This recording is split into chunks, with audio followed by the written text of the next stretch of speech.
slides.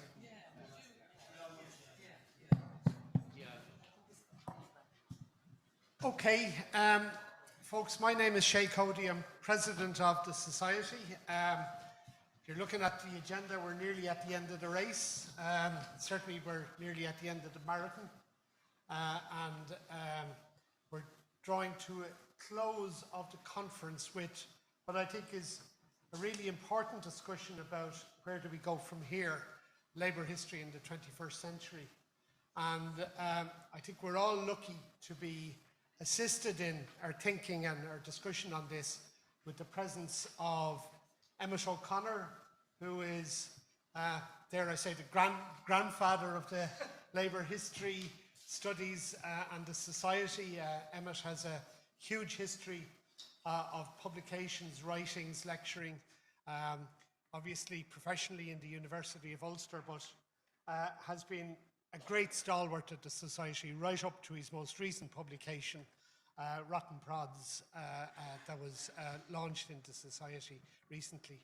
Tish Gibbons has had a huge history of working with SIPTU and is now in the Chemie School in the University of Limerick.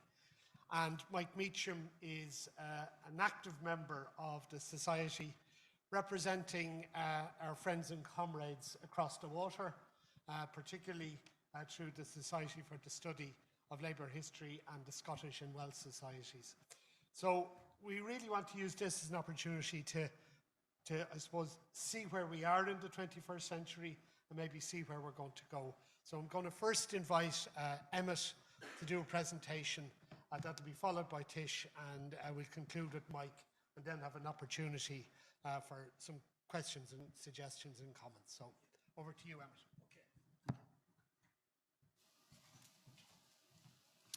Thank you very much, Shay, for that kind introduction. Thanks to everyone for coming along. I'm old enough to remember the first international conference, as it's now called. For years, we just called it the big conference. We didn't dare call it the first international conference any more than the members of the International Working Men's Association call themselves the first international. But I welcome the second international conference, and looking forward to the third international, and maybe the Trotskyists among you already preparing for the fourth international. So I would like to just offer maybe just a broad overview of the development of labour historiography, and maybe then some points in relation to Ireland. I've argued that labour historiography can be divided into 5 phases. The first, I think, was the late 19th century, early 20th century, when you had the pioneers trying to establish the subject and give it a certain definition. James Connolly's Labour in Irish History is a good example of the genre. You also had some anti-labour people trying to study the movement, trying to find out what this new dangerous labour movement and socialism were all about. And you had liberals too, and Christian socialists trying to write about labour to expose, the terrible conditions that needed to be improved. So by the end of the First World War, you had a big swing to the left, and labour history was kind of established, but still confined very much to the left. And of course, the left was divided by the October Revolution, 1917, into social democrats and communists. And writing on labour tended to come from those two camps, and tended to be very partisan. And that kind of partisanship persisted right up to 1989, the fall of the wall. And you had what the Germans called party soldiers, historians writing as committed social democrats or as committed communists.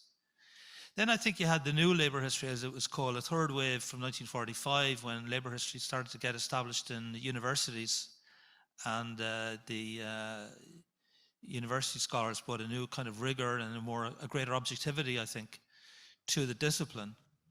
I think that approach reached its high point in the 1960s, and its apogee, certainly in the English-speaking world at least, was Eric Hobsbawm and E.P. Thompson. They were the kind of twin towers of labour history in the English-speaking world, and Thompson's book, The Making of the English Working Class, is generally regarded as the most influential book on labour history ever written, at least in the English language. Then you had a fourth wave, I think, in the 1970s with the cultural turn, as it came to be called. Socialism, communism, they all kind of went into crisis, due to the events of 1968 in particular. And there were calls for different ways of looking at things, bottom up rather than top down history, moving away from the emphasis on organisation, the attitude, if you can't find a trade union, it's not labour history, to looking at workers outside the factory context, looking at values and mentalities to a much greater extent. And then in the 1980s, just at the tail end of, our first international conference came, I think, at the tail end of the golden age of labour history. Because in the 1980s, there was, I think, an increasing sense of crisis in the discipline. It lost its place at the cutting edge, socialism lost its place at the cutting edge of radicalism as it came to be displaced by environmental politics. And then to challenge labour history at the cutting edge, you had the emergence of women's history, which is critical of labour history in particular, particularly in the United States, for being focused on men and on the better off section of the male, of the working class. And then, of course, you had the big blow coming in 1989 with the fall of the wall, which affected everything to do with the left, and not just the communist parties and the communist states, but almost anything that was in any way vaguely left-wing was affected by the collapse of the Eastern European regimes. And in the early 1990s, there was a sense of labour history in an existential crisis. People were saying, well, labour history, it's an artificial construct. It's been carved out of social history on the basis of certain assumptions about the prophetic role of the working class, taken from the writings of Marx and Engels. Now those assumptions have imploded, so labour history should be put back into social history, or maybe studied in tandem with business history, as two sides of the one coin. So you had a lot of research centres, particularly in continental Europe, being closed down and sold off.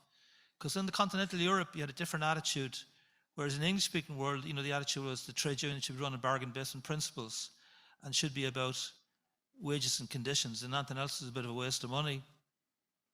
On the continent, it was very often the political movement that set up the trade union, and also then set up the research centre and the archive and the library and the newspaper and so on. So all of that seemed to go into reverse, or a lot of it did anyway, in the 1990s. But there were two positive developments during this fifth wave.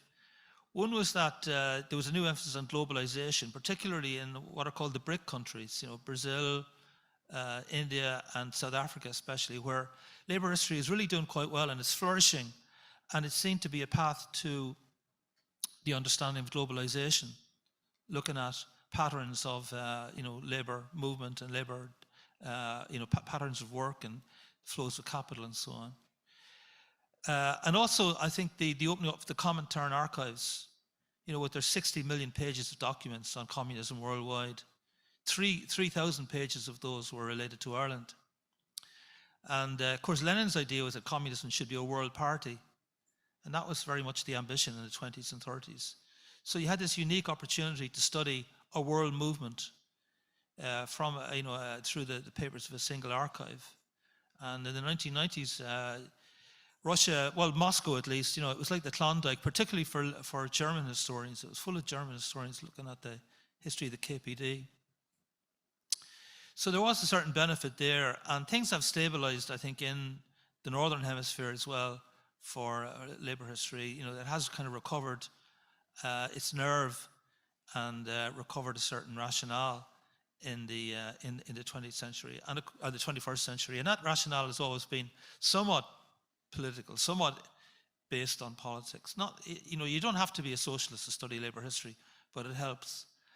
And of course, you can argue that labour is important in itself, but it does tend to be people on the left who do study labour history, and that is part of the rationale. And that's why sometimes they call labour history Cleo's honest orphan, because Cleo being the muse of history, because other forms of history tend to try to cover up their rationale and the lurking politics behind them, whereas I think labour tends to wear this on its sleeve. In relation to Ireland, from time to time I get inquiries from the English Society for Study of Labour History as to how things are going in Ireland. I think they're somewhat bemused that we actually are doing rather well in Ireland, particularly compared with England, which, as I said, led the world in labour history, or at least labour historiography, in the 1960s. And it's, you know, the English society is very much diminished, I think, since then. I think partly because Mike Mecham will probably be more informative about this, but I think it's partly because they've relied so much on the academy, whereas I think we've been rather weak in the academy, much stronger in relation to organic links with the labour movement, and that has helped to give a greater balance, I think, to the Irish society. But I was asked to do an article on the decade of centenaries and labour, and I was a bit sceptical about the decade of centenaries to begin with, because I saw it as an exercise in management and manipulation of history and commemoration, which I think it is and was. And to begin with, you know, after the outbreak of the Troubles, the two governments in Dublin and Belfast said, well, you know, we really, you know, we're not into history, and it's not our business to be involved in any way. So you had the cancellation of the Easter Rising commemorations in the Republic, ostensibly on grounds of economy, but of course it was really political. And the position in the Northern Ireland office was, well, you know, we don't do history. They began to change that in the 1990s and to seek to manage commemoration with varying success. And then in the run-up to the decade of centenaries, or what became the decade of centenaries, they saw that they needed to get involved there, but in a more sophisticated way. They couldn't just tell people what to commemorate, what not to commemorate. And I think their approach to the commemoration was rather clever. They decided to give everybody, you know, their day in the sun. Let everyone have their year. So 2012, that was for the Unionists, because it was the centenary of the Ulster Covenant. And they played up the Ulster Covenant, the better to play down the formation of the UVF in January of 1913. Then, of course, 2013 was for Labour, because, of course, the only Labour event ever in Irish history, of course, was the 1913 lockout. And unfortunately, we are still kind of spancelled with that perception in public history, that public history of Labour is Connolly and Larkin in 1913, 1916. Then, of course, 2014 was for the World War I Wallace and the Neo-Redmondites and what have you, and the military historians. And it went on like that. So, you know, on the positive side, there was a big encouragement of publication, of local involvement in labour history, or in local history, in all sorts of history, particularly in biography. And Labour got its share. It got its, you know, it certainly, in 2013 anyway, it got a fair crack at the whip. But I think it should have got a bit more than that, because Labour history is not niche history. It is people's history. It's the history of most of the people anyway, most of the time. So I think it deserves a bit more than simply being treated as a niche. And some progress was made in relation to the War of Independence. And here I pay tribute to Pádraig Yates and the Irish Congress of Trade Unions, who held these regional conferences 2018, 2020, looking at Labour's involvement in the independence struggle. And that, I think, helped us to some extent to create a kind of second chapter of Labour in public history, and to extend the public perception of Labour on from purely the 1913 lockout. So that needs to be built on and developed. Quite how you can do that, you know, it's not simply a matter of producing more books or writing more articles. You need something to capture the public imagination. So, you know, we need a greater agenda and some imagination to make Labour history great again, as it were. But the absence of emphasis on Labour history was really kind of brought home to me in the current commemorations, 1921 to 23, where we're looking at the truce to treaty in the Civil War. And there's been a kind of a glorification of the Civil War, which is a pretty awful sort of a development. I mean, Ireland Usher called it a sorry farce. It wasn't even a decent war, you know. So, but we forget that there was also a class war, because there had been a boom in the late war years, and just immediate post-war years, wages went up. Then employers were clamouring for wage cuts and staff cuts, and the trade unions said no. So there were a series of big strikes between August 1921 and December 1923, and you know, that affected more people than the Civil War, and yet it's been largely forgotten about. So we need to try and create another chapter, I think, of public history, of Labour in public history, to broaden that perception. So I'd be very interested to get any feedback and hear your own thoughts on that. But in the words of the Fianna Fáil party, a lot done, more to do. Thank you very much.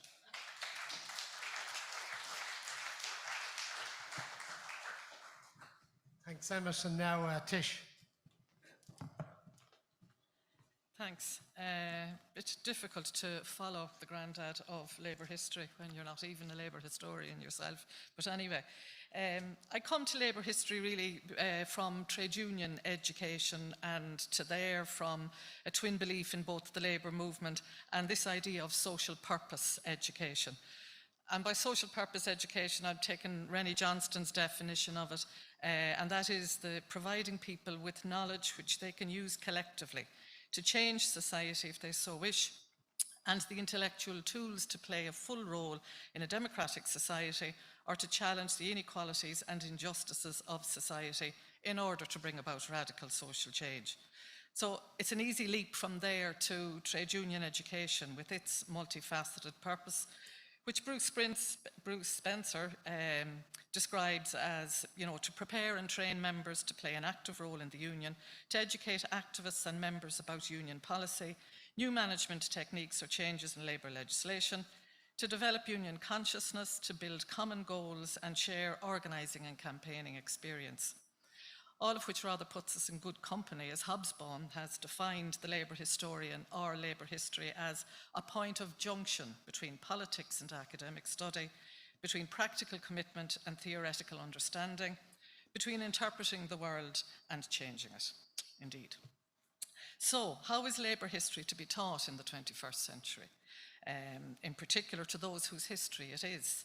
Who's teaching it now and where and what's being taught? We've always been denied our history by the school system, and all credit to IPTU, to Fiona Dunn and the ASTI for the efforts that they made in 2013 to have at least some element of labour history included on the curriculum at second level. The decade of Centenaries helped somewhat to create some resonance for younger folk, but I'm just reminded in 2016 our neighbour's 12-year-old daughter was in 6th class. And after the 1916 commemoration in her school, she did our heads in, to be honest, singing, "Oh Grace, just hold me in your arms," tunelessly, all day, every day. And I made the mistake of inquiring what her older sister remembered from 1913 commemorations, because she'd have been in 6th class in 2013. And I'm kind of depressed to have to tell you that she didn't remember anything. The only thing the parents remembered that she drove them daft singing was something called "Eat, Sleep, Rave, Repeat" by Fatboy Slim. I'm sure you needed to know that. A digression, but you get my drift. And I think for a while labour history probably fared better at third level, both in history departments and when we had industrial relations departments in universities. Frequently, the latter would include modules, or at least goodly proportions of labour history, as a logical part of the syllabus. The neoliberal onslaught on that subject has meant that those of us who teach industrial relations are now likely to be shoehorned between HRM and organisational behaviour in a business school, with hardly room for even incidental inclusion of the subject. I noticed that in 1998, CEHR noted that there were 5 distinct labour history courses taught between Magee College, Emmet of course, Maynooth, NCI and the People's College, and maybe a dozen or more social history or sociology courses with at least a labour history component. And it's somewhat ironic to note that 2 of those mentioned, and which are no longer in existence, were taught at the People's College and at the former National College of Industrial Relations, NCI. So not much to cheer about there. So then I took a look at those speaking here at this conference, and I just did a quick poll last week, thanks to Kevin Murphy for distributing it. But I just asked people what best described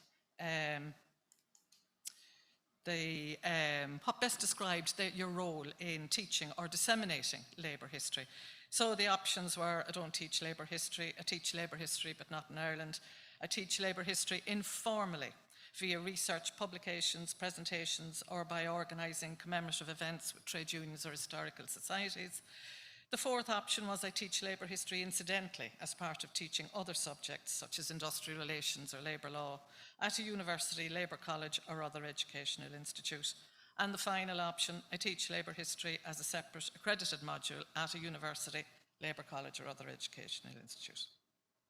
And then the results that, at least up until Thursday evening, when I prepared the slide, only one solitary soul was teaching labour history as a separate accredited module.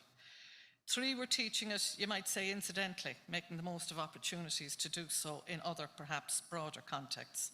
And the largest group, 40% of all the respondents, or 7 out of 11 of those who do teach, do so informally, disseminating via publications, conferences such as this, commemorations, etc.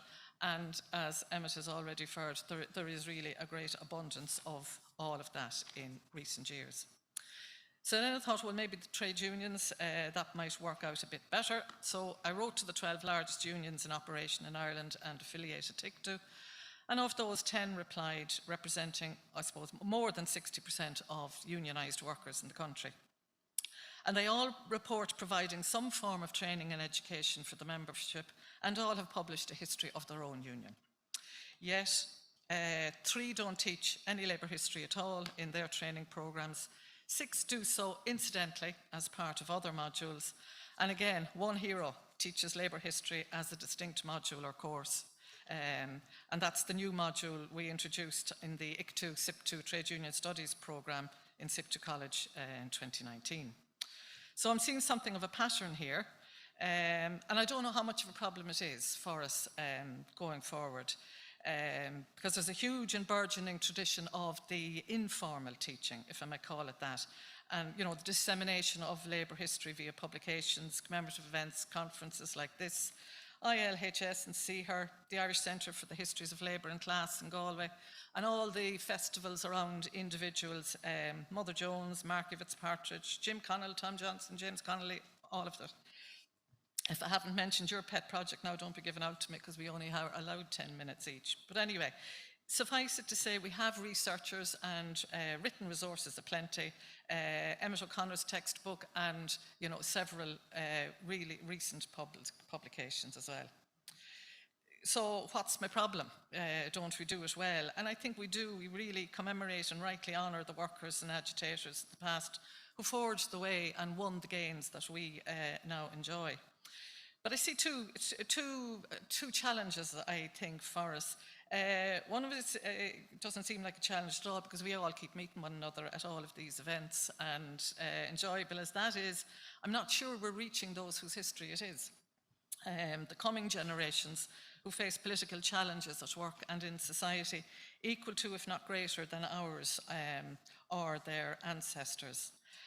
And in addition, because of the way that that labour history is written here, there tends to be a focus on individuals or an individual strike or workplace, which is hugely important, obviously, but I think then it can be harder to get at the bigger picture, the movement-wide trends and patterns in history, which should be informing where we go in the future, where the labour movement goes in the future. And I think labour history, you know, we need labour history as part of a greater effort to raise class awareness and political consciousness.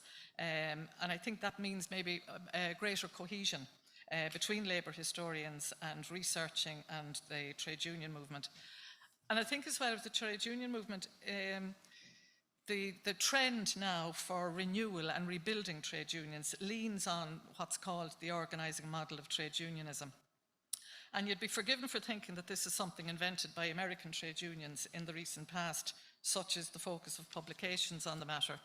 But it really owes more to the work of Charles Tilley, a sociologist and historian, and his work on the mobilisation of social movements, adapted later by the work of John Kelly writing on industrial relations.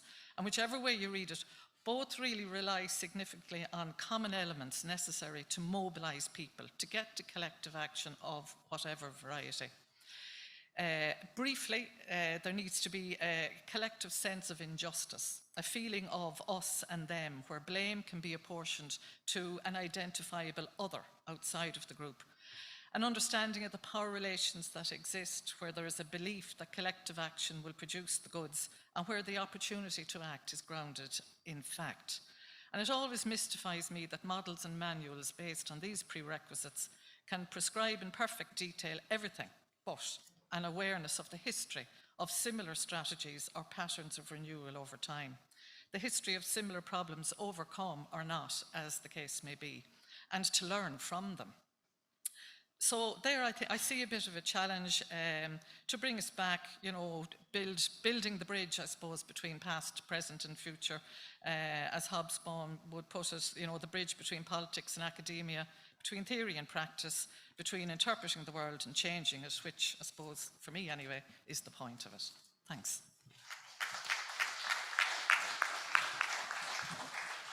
Thanks, Tish. And our third and final speaker is Mike Mecham. So over to you, Mike. Okay. The only trouble about coming last is that everything I've written down I've had to scribble out, and so it may be upside down. But I wanted just to pick up the point Emmet made, which was he was old enough to remember the last conference. Well, I was going to add I'm old enough to remember the post-war Labour government in Britain. I was born towards the end of the war, and it was that Labour government that gave me an education system, a health system. It gave me housing when I was a young man. And the other thing that was interesting is that I was born in the East End of London, which was largely flattened during the Second World War, and it was flattened when I was growing up. And it was very grey, and the thing that brought light to us as children then, with Christmas parties, with outings to the seaside, with all sorts of events, was the trade union movement. It was a social movement as well as a political movement. So in that sense, I owe the Labour movement, really. And I'm hoping that as a relative newcomer to Labour history, I'm putting something back, which I do hope that. Emmet also mentioned the Society for the Study of Labour History. Well, actually, I don't represent them. I represent the interests of the Irish Labour history community on the Society for the Study of Labour History. With Jack McGinley's support, they co-opted me onto the committee. So I give them quarterly reports, tell them how well you're doing, tell them about the conference. They advertise the conference on their website. And I was delighted last year that our annual lecture that they invited Emmet O'Connor to come across, and he gave a lecture on Jim Larkin in Britain, which I think was very, very well received. If I may, Chair, I was almost one of the first speakers last Thursday, and I'm almost one of the last speakers now. So I just wanted to say thank you to the organisers of this, what to me is a landmark conference. It's a great conference, I think. And I'm honoured to have been asked to make a small contribution to it. And I also think that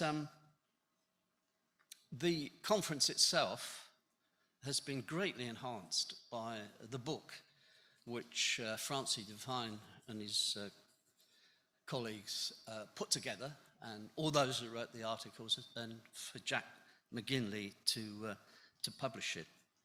So my thanks. And the final point Emmet made was about Labour history as niche.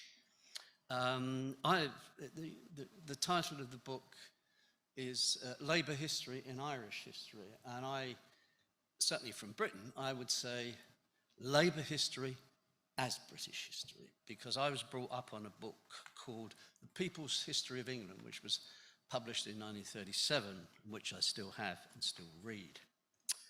But I'm not here this afternoon on this panel to act as some sort of muse. I don't think I'm qualified for that.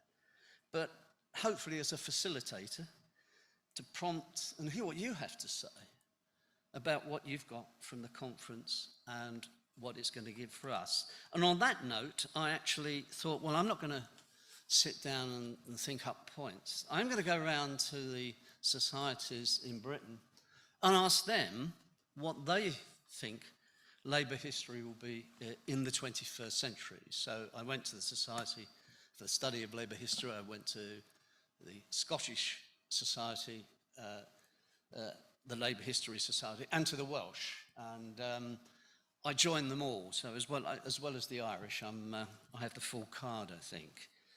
So I went round to them and, picking up what Sean Byers said this afternoon about historians looking to the future, well, in a sense, of course, tomorrow's Labour history are today's challenges and responses.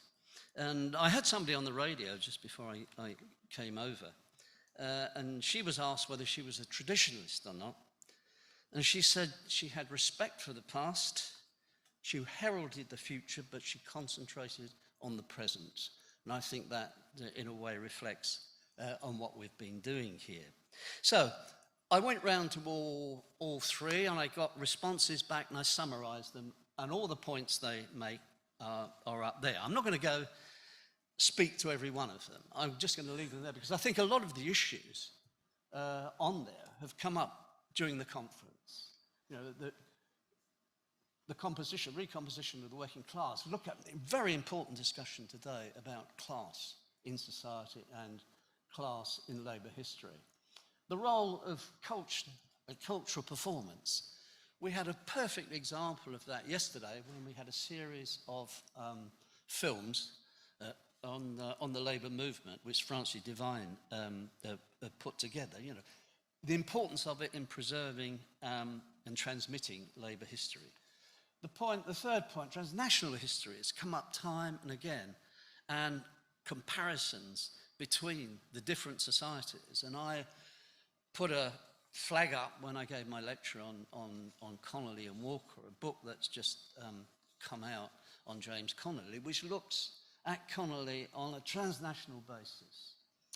The collaboration, the fourth point really picks up another of Emmet's points, because it's really an issue which I rabbit on about in England and point out the difference between the Society for the Study of Labour History and the Irish Society, which is the collaboration you have with the trade union movement.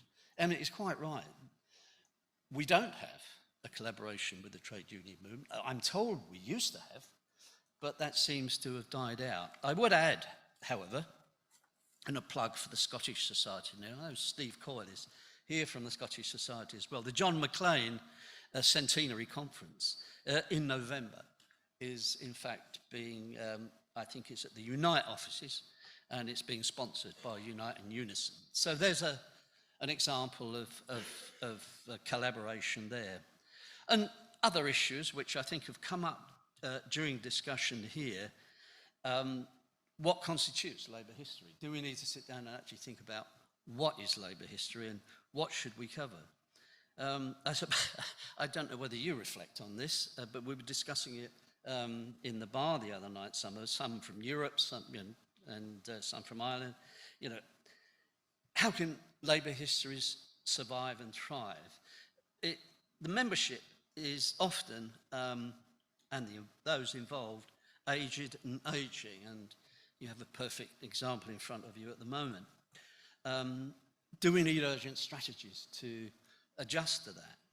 And then there are a whole range of issues which others raised, such as ecological disasters and the resulting migrations, labour and nature, how workers have adapted to or failed to adapt to or been prevented from adapting to the dangerous environmental problems that we have at the moment, and of course labour and pollution. I was particularly struck with something I got from the Scottish Society on oral history, with Jim Phillips there from the University of Glasgow saying to me it was usable history. And he gave a brilliant example of how an oral history project was used to present to the Scottish government on the miners' dispute, 84-85, where miners were arrested, charged, and found guilty. And on the basis of that oral evidence they presented to the government, the law was changed. The convictions were all rescinded. And I think that was a perfect example in how labour historians might be able to assist in that respect. And then the last point, I looked at the agenda or the programme and thought, well, what we need in there is something in artificial intelligence. So I did a lot of preparation on it, only to find when I got here that the Countess Markovitz's annual lecture was largely, in part, covering the problems that we're going to have in the future with artificial intelligence. And I did some work before I came away on what the British TUC has been doing on this, a huge amount, and I looked to what the Irish trade unions are doing as well. So their issues, it would be very interesting to hear what you all have to say, and it would be really good if I can sit down and I don't say another word. Thank you.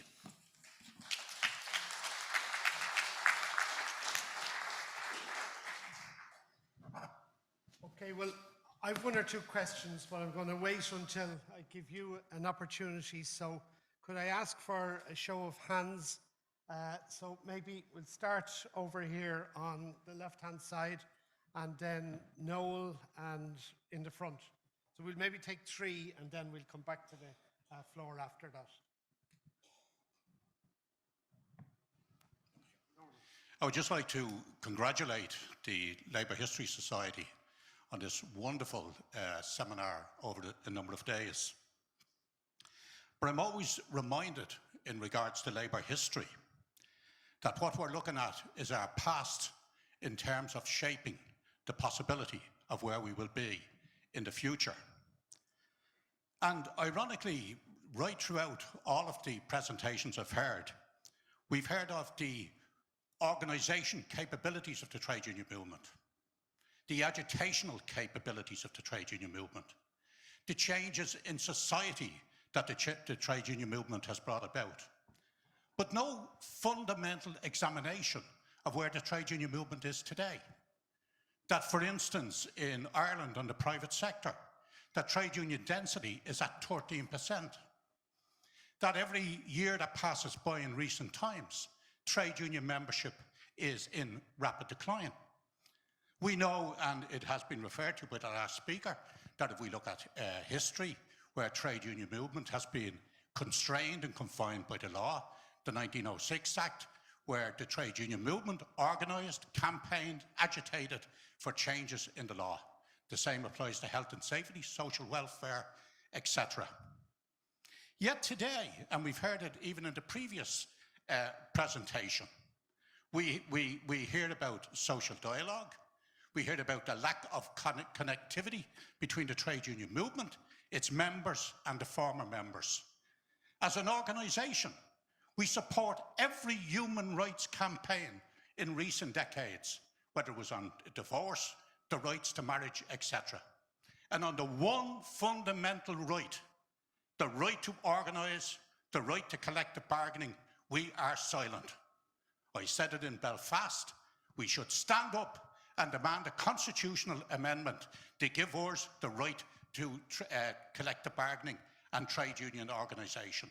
I said it in Kilkenny this year. And unless we stand up and become a campaigning organisation, we will never identify with our members, potential members. Sorry, just thought I'd take that. Maybe Noel, I think, and then Seamus Moriarty's in front of him. Thanks, Chair. Yeah, I am optimistic. You couldn't be but optimistic, I think, after an event like this, a weekend like this. And I think that, looking at the kind of many of our public intellectuals, the historians that would be known, many of them would be Labour historians to a greater or lesser extent. I mean, I'm thinking about figures of the past like John A. Murphy, Joe Lee, Margaret McCurtain, and some of the people today who are, more general historians, but would also be Labour historians, Diarmuid Ferret or Sarah Ann Buckley, Katrina Crowe, and so on. The four people on the stage today and many of this audience. So, I think there's a great wealth of people available to pursue this discipline insofar as it is a discipline. And I think that in public debate, all those voices are heard. But my question, I suppose, really is about, and Tish referred to it, the school curriculum, and whether it is the kiss of death, to kind of segment something onto a school curriculum, or whether there is more that can be done in that regard. There was an article this weekend about teaching about the Troubles. I'm sure some of you saw it in one of the newspapers, and asking history teachers, and young students, none of whom were born before the Belfast Agreement, or what they knew about the Troubles. Did they learn about it in school? And there's quite a debate there about whether that is a useful pursuit, and how you do that. But just maybe some commentary on the role of schools. Thank you. And maybe we'll just take Seamus Moriarty, and then maybe certainly Tish, I think, would be asked to respond to that question. As all three members of the panel are involved in academia in some way or other, something that struck me for years now at the moment is the lack of any interest among people doing particularly postgraduate studies of any type in labour history. Our archive in Beggars Bush is within walking distance of Trinity College, a short bus ride to UCD, and a longer bus ride to DAS11 to DCU. And despite all that, we rarely, if ever, get anybody doing a third level postgraduate course in doing something in labour history. Have we got any ideas from the panel how that could be rectified? Thank you. Maybe Tish, do you want to respond about the schools dimension? Yeah, is this working? Yeah. Yeah, I mean, obviously, I think it's an issue, but history is struggling for its place on the curriculum at primary and second level anyway. So I don't suppose that it's just labour history that's at an issue. But I think the two things are connected. If people have no awareness of labour history through the school system, if it's not being taught as a module at third level, then the opportunity to be aware of it or to become interested in it in order to do postgrad work just isn't there. And I think one follows logically on from the other. I couldn't tell you what the solution could be. Except I'm in agreement with both of you. But it is an issue. But I think it starts in school and it causes the other. Just one observation on it before I go back to the audience. There's a huge flourishing of local history around the country, very, very dynamic local history societies. In the main, they have no organic link with the education system at all, but it doesn't prevent them from, having a really in-depth relationship with their community. Even if you take the Dublin Festival of History, which has kind of moved out of Dublin Castle into the entire network of libraries, doing kind of local history events. Like I know, for example, the Rainey Library will be doing a thing about Killester Domain. It's sold out already. And, that's never going to be taught in a local primary school or secondary school or third level. But there's an insatiable appetite for it. So it is possible, there was reference earlier on to a disembodied economy. It is possible to have a dynamic, organisation and study like labour history that isn't necessarily rooted, strictly speaking, into the first and second level education system and still generate an audience. So I just put that out there, that you can have a life independent of those. Mike, do you want to? Yeah, if I could just comment on a couple of things there. First of all, I entirely agree with Tish. I mean, history is an easy target for cuts in universities. When I joined St Mary's University, I joined the Irish Studies Centre. Before I finished my PhD, the Irish Studies Centre had been shut down. There was an MA programme in Irish Studies, which I was involved in putting together, and taught on that on Irish labour history. That went, and now the history department, of which I'm a researcher, an honorary researcher, is now got 2 people on it, and that's being cut back. And when my appointment is extended until 2025, my director of studies said, well, you'll probably be there after I will be there. The other point about supporting young students is the one, a positive thing of the Society for the Study of Labour History is they do have various schemes of financial support for undergraduates, researchers, and postgraduate researchers. And that scheme, which gives maybe £500 to a particular researcher to go and visit an archive or go and travel. I received one for £500 when I was doing my PhD and coming across to Ireland. And I have pointed this out to the Irish Labour History Society, that scheme applies to Ireland as well. So if you've got any students who are doing labour history or related to labour history, they can put an application in to the Society for the Study of Labour History. It's not just Northern Ireland, it's the whole of Ireland. Thank you. Emmet, do you want to? Yeah, can you hear me there? I think the problems of labour history also reflect the problems of history, as a subject. And you have this odd kind of contrast between the fact that there is a huge interest in history, which was evident during the decade of Centenaries, and the fact that it's not so much taught in schools anymore. And if it is taught in schools, it's a kind of chocolate box selection that students are offered. The old approach was to ground people in the history of their own country so that they would know the background to their own story.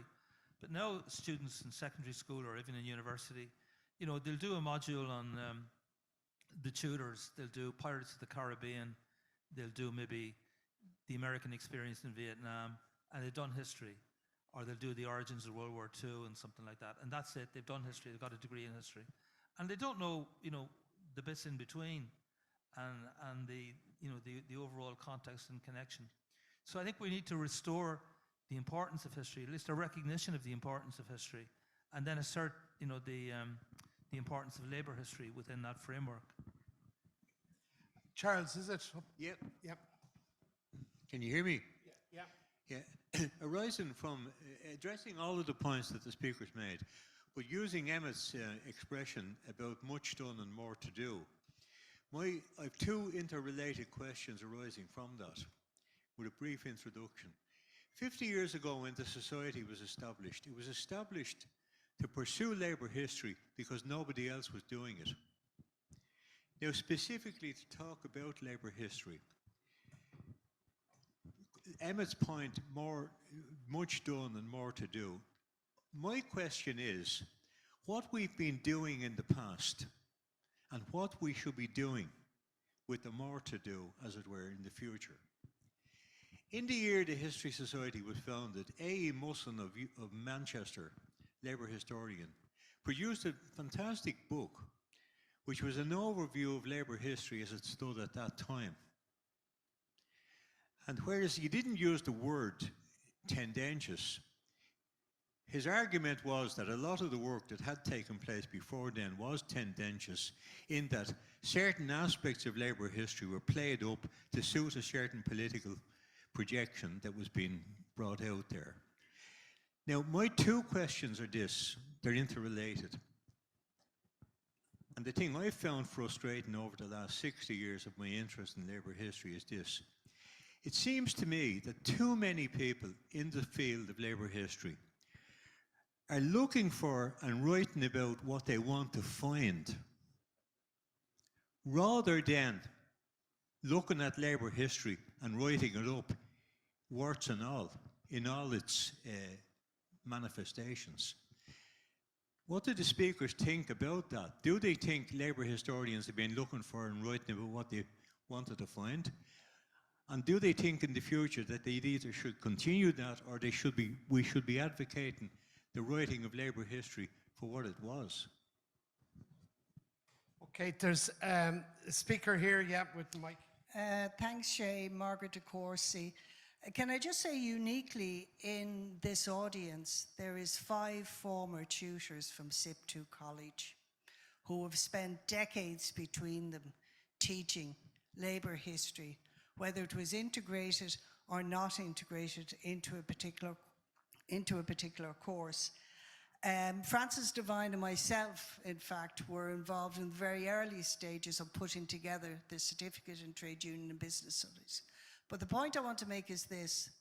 The vast majority of courses that are undertaken by students, and I spent 3 decades in SIPTU College, are on the basic shop stewards training course, and the advanced shop stewards training course, and it's a smaller number that go through to certificates in trade union and business studies. And I've taught on every course that the college has run in 30 years. My point is that it is the tutors that are here. I can only speak on behalf of SIPTU. Since 1972, we've had an education and training dimension. The people that have been on those training courses, a lot more former union officials who identified the importance of labour history and have seen it as a fully integrated subject on no matter what course that they taught. Thank you very much. And Francis?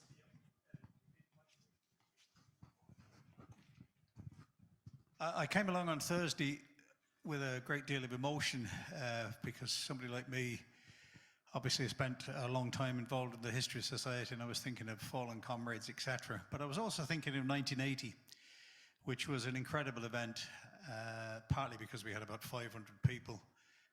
Most of us were young, and certainly in my case, foolish. But the great impact of the 1980 event was the number of people that in subsequent years told me, and it was mostly a young audience, that the experience of attending the event led them into political activity and or trade union activity, and in many cases employment as trade union officials. It was a galvanizing, cathartic experience in class terms. Eric Hobsbawm, who addressed that conference, told me subsequently that in all his experience, and when you think of who he was, one of the most exhilarating events he ever attended was the 1980 conference, because of the quality and nature of an audience of working class activists. I'm not sure there's going to be the similar dividend from these 3 days. Now, before I offer that criticism, I want to congratulate Jack McGinley, Shay, Cody, Kevin Murphy and the ILHS committee for what I think has been a superb 3 days, and the organisation, etc., has obviously been terrific. So the question that leads round is, how can we regain the younger generations? They're conspicuous by their absence. The second point is that, in contrast to somebody's earlier comment, I think there are more people writing in academic terms labour history now than I can ever remember. You know, MAs, doctorates, all sorts of people publishing blogs, etc., etc. In almost all cases, they are not members of and eschew membership of the Irish Labour History Society. Sometimes they say, I don't need to join because I can get the journal online or I can get it in the library, without ever considering, you know, how the journey comes to the journal comes to be making. And the final question is, the greatest asset the society has, and one of the greatest assets the country has, is the incredible amount of material in Beggars Bush. And it's not just Seamus that people don't come to it. There's not an awareness of it. And until and unless it is fully staffed by professional people, it's going to remain the same. So for me, the two big challenges are professionalising the museum and making contact with younger people. Okay, well, maybe we'll get some comments as a final wrap-up. So maybe Emmet, do you want to go first? And there is an element of training, I think, in being a historian. You know, a historian is like, it's not like being a rocket scientist or an engineer or something like that. You know, anyone can do it. It's more like being an actor or, as Charlie will understand, a house painter. Anyone can do it, but it doesn't mean that anybody can do it well. You know, you do need training. You need skill and practice to do it properly, and there is a skill involved in the job.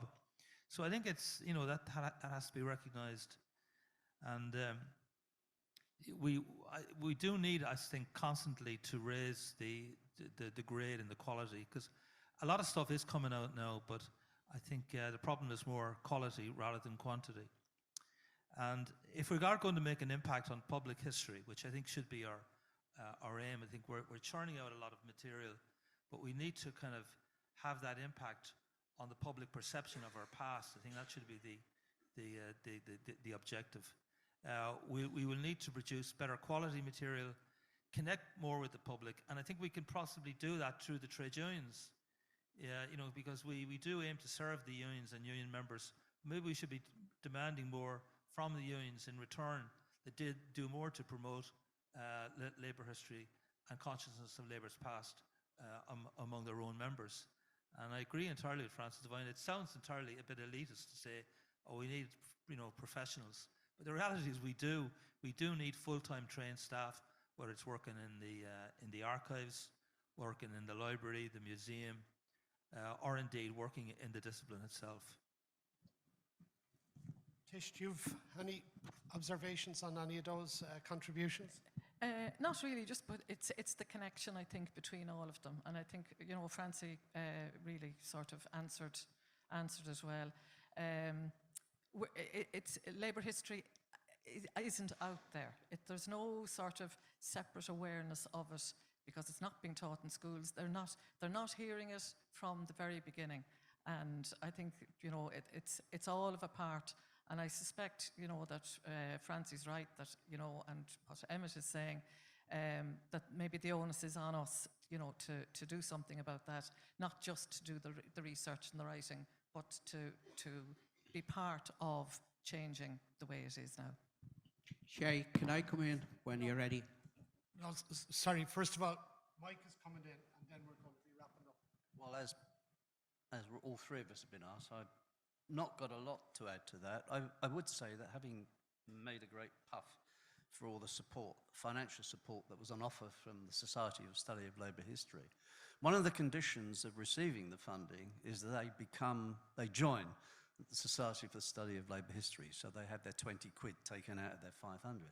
The problem then is once they finish, do they continue paying their subscription? I would say a large majority do not. So one of the issues that we have there is actually retaining those.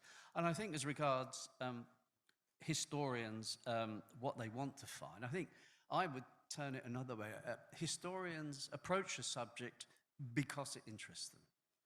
They spend their time, they're doing their degrees, they're doing their PhDs. I was interested in a very obscure Labour leader because other people weren't writing about it, and I opened up a whole host of things. So I think that's what it happens. It's human nature. That's what we do. Okay, well, maybe just to go back to Francis's point, obviously the society and particularly Jack has put enormous effort into this event, and this event, I think, if it has a life beyond it, is in mixing people together and maybe generating food for thought. One of the huge issues that faces the society at the moment is what to do with the national and international treasure of material that's in Beggar's Bush. And we've started talking to other academic institutions, the National Archives and government about what is the best way to make that codified and known to the population who are interested in history at home and abroad. Obviously, people will have seen in recent times that we've revamped the website, and we started putting on the website part of our digital collection. And in particular, we have the ITGW reports from 1918 up to 1930, which is a perfect model for the research that will be done over the next number of years because of this tendency to look back 100 years. I think the decade of centenary has kind of embedded in the historical consciousness, what happened in 1923, 1924, and so on. We have the Irish Labour Party and Trade Union Congress records up to 1925. We've now decided and are in the middle of digitising them up to 1931, which takes us up to the transition from the Cumann Gael government to Fianna Fáil. It takes us up to the separation of the trade union movement and the Labour Party, and it also concludes, the decade of state building. And I think the society can make its records available to researchers of Labour and indeed other history around the first period of both the Free State and the six-county state. And whatever way we can make that easily available through our website, we will do. I know there's some other people have shown we're out of time. We have to do our wrap-up. I think the next piece is an introduction of Owen Reedy, General Secretary of Congress, to move everybody who wasn't able to come in. But we have, I suppose, taken some pride over the last 3.5 days, actually, Francis, of managing our business on time. And with that, I'll bring this particular session to a close and thank all our speakers.